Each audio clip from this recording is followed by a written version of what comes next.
Neil, you've been working in tennis for many years. How special an occasion is tomorrow going to be? It's such an historic moment. We've never had a men's finalist, let alone a men's champion. So in terms of the workload, it's going to be immense. We've just had a list through for the demands on us tomorrow, and it's going to be huge.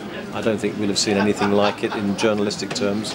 None of my colleagues here have been through this before, so the thought of actually writing the report that could say that we have a Wimbledon men's champion is it's a bit nerve-wracking actually, but great fun, and the thought of seeing that in the papers on Monday is brilliant for us. How big of a moment is this for British sport? Well, I don't think we'll have seen anything like this since the 1966 World Cup final, when England beat West Germany at Wembley on home soil, lifting the greatest trophy in football. The thought that we may have someone from these islands who could lift the greatest trophy in tennis is clearly something that excites everybody, and it would be an enormous moment for British sport. As I say, unparalleled for over 40 years, just the biggest thing. What do you think Andy Murray will have to do well tomorrow to have a chance? Well, I think he needs to start well. I think that's an imperative against Federer, although I do believe it's going to be a long match. I think if he kicks off slowly, then Federer can dominate, and he's a very good front runner. So it's important and imperative that Andy has good focus, good presence, imposes himself on the match as best as he can, as early as he can. He can't let Federer run away with it, which is a distinct possibility. Although I'm of the belief that it will be a long match. I think you can't expect Federer not to win at least one set. But there's plenty in the Murray tank, and I think he can extend it and keep it going. And my thought is that he's going to win it in 5.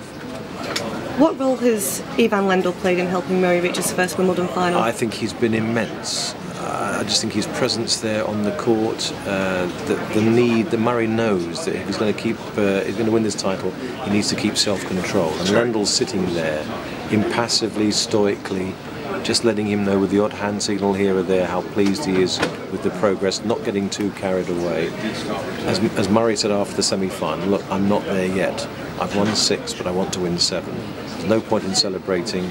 We've still got one more step to go. It's the biggest step in tennis, but I think with Lendl at his side, he can take it. Now, of course, everyone is talking about Andy Murray, but there's a lot on the line for Roger Federer tomorrow. Could you have envisaged a year ago that he could be playing for the #1 ranking tomorrow? No, quite frankly, no. I thought that Djokovic and Nadal had extended themselves so far ahead of the other two, playing such an aggressive brand of tennis, so intense, so strong.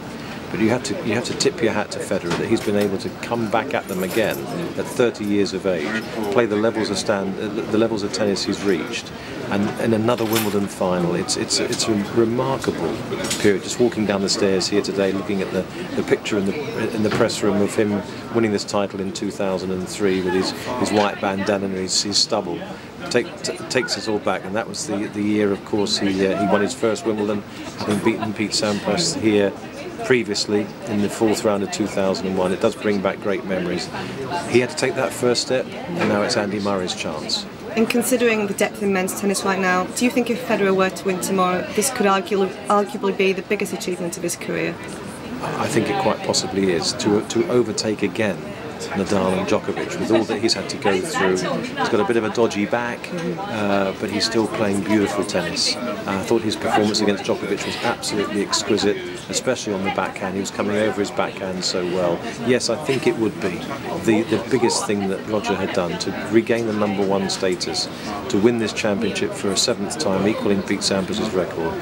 It's just absolutely phenomenal. Of course, 17 Grand Slams, a total which, in my estimation, will never be trumped.